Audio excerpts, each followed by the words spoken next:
Our lives are better off in God's hands than in our own. Welcome to today's encouragement from Our Daily Bread. Today's reading is titled, Lord of the Moment, and it was written by James Banks. Not long ago, I was working on a construction project at my son's home 3 hours away. The job took days longer than expected, and each morning I prayed we would finish by sunset. But every evening, there was more to be done. I wondered why. Could there be a reason for the delay? An answer came the next morning.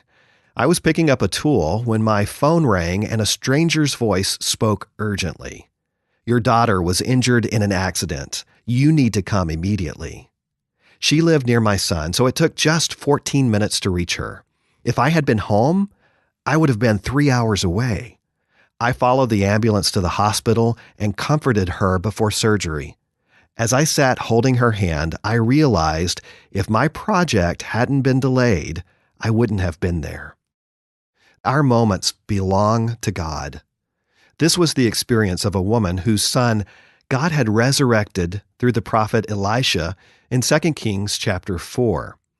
She left the country because of famine and returned years later to beg the king for her land.